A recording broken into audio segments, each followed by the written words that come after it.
Aujourd'hui, je vais vous donner un conseil qui m'a été prodigé par mon mentor.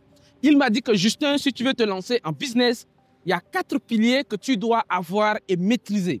Et dans cette vidéo, je vais vous partager ces secrets qui m'ont été grandement utiles lors de mes dernières années en business et ça m'a beaucoup réussi.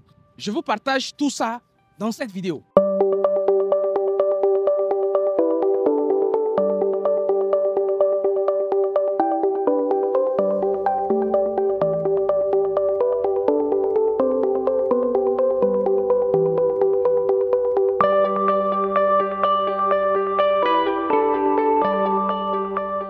Si vous venez de me découvrir, mon nom c'est Justin Mortodé. Je suis entrepreneur, auteur et investisseur. Ici, je partage beaucoup de contenu en matière de business, d'investissement, ainsi de suite. Donc, si tu es ici, tu es au bon endroit, ne quitte pas. Surtout, abonne-toi et like. Je vais venir au sujet principal de cette vidéo. Donc, s'il y a un peu de bruit ici, je suis en face de mon bureau juste. Et c'est la VDN à Dakar qui est là. Donc, voilà, la VDN juste là à Dakar. Et vraiment, j'avais à cœur de vous partager ces secrets. On va partir des piliers les moins importants vers les piliers les plus importants. Quand je parle de moins important, je parle de la remplaçabilité. C'est-à-dire que quelque chose qu'on peut remplacer facilement. C'est-à-dire que si ça devient difficile à remplacer, c'est plus important. C'est ce que ça veut dire. Alors, le premier pilier, c'est le produit ou le service.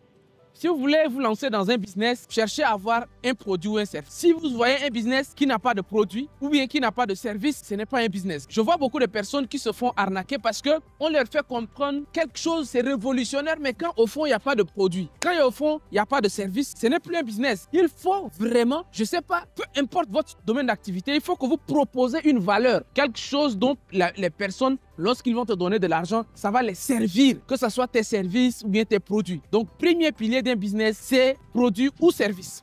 Deuxième pilier d'un business, c'est le client. Le client, comme on le dit, le client est roi. Si vous avez un business que vous voulez être sûr que le business réussisse, vous devez avoir des clients. Beaucoup d'entreprises ferment, pas parce qu'ils n'ont pas de produits, non. Beaucoup d'entreprises ferment, malgré les produits, la bonne qualité même des produits, mais pas de clients. Donc, quand c'est comme ça, tu vas fermer parce que c'est le client qui fait le business. Ces deux premiers éléments-là, que ce soit le produit ou le client, c'est les éléments de base. Tu ne peux pas faire le business sans ça. Malheureusement, ce n'est que les deux premiers piliers. Il y a un troisième pilier qui est plus important. C'est ce qu'on appelle le système. Le système, c'est quoi? Quand on parle de système, ça dit que c'est plusieurs éléments qui fonctionnent différemment, mais qui doivent tous être mis ensemble pour qu'ils fonctionnent dans l'ensemble ensemble. Donc, quand vous avez un système, vous avez un business qui est solide. Tout business sans système n'est pas solide. Vous allez voir beaucoup de personnes, ils ont un produit, un service, ils le commercialisent quand même, ils réussissent de temps en temps à vendre aux gens. Oui, c'est bien, tu es un entrepreneur, tu as quand même quelques produits que tu vends, tu as tes services, tu vends. Mais là, tu n'es pas un bon entrepreneur parce que ton business n'a pas de système. Il faut absolument, à un moment donné, tu systématises ton business. C'est une des choses que ça m'a pris beaucoup de temps pour comprendre en matière de business. Systématiser son business. Si tu vends, par exemple, peu importe les costumes, les montres, peu importe ce que tu vends, tu dois avoir un système.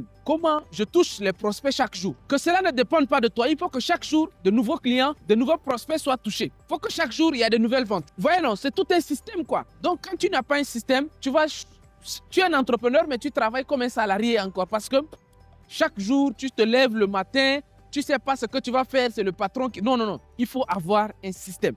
Sans système, malheureusement, ça ne marche pas. Et moi, aujourd'hui, là où je suis fort, j'ai aidé beaucoup de jeunes entrepreneurs qui avaient des pressings sans système. Hein, ils avaient des restaurants sans système. J'ai réussi à leur systématiser. On a mis le marketing, on a carrément créé un système, l'acquisition de clients, comment on doit faire la publicité régulièrement. On a prévu également tout un système de vente, comment s'assurer de vendre chaque jour. On a également un système de suivi client, suivi prospect. Donc, ça dit que tout est systématisé. Pour que toi, en tant qu'entrepreneur, il suffit d'appeler telle personne. Et bon, c'est-à-dire que ça se gère facilement en fait, qu'on appelle système. Pas de système, pas de business. Quatrième élément, le plus important, c'est le mindset de la personne qui fait le business. C'est-à-dire qu'on peut créer tout ça, on met un produit, on trouve des clients, on va systématiser tout. Et puis voilà, mais on donne à qui? Qui fait ça? Malheureusement, l'entrepreneur est la personne la plus importante dans un business. Oui, c'est effectivement toi qui me regardes qui est la personne, tu es l'entité la plus importante dans le business. Tout le reste, vous voyez, c'est important, mais c'est c'est toi. Donc, si tu veux qu'en matière de business, tu réussisses, tu dois beaucoup investir sur toi-même avant d'investir sur le système ou d'investir sur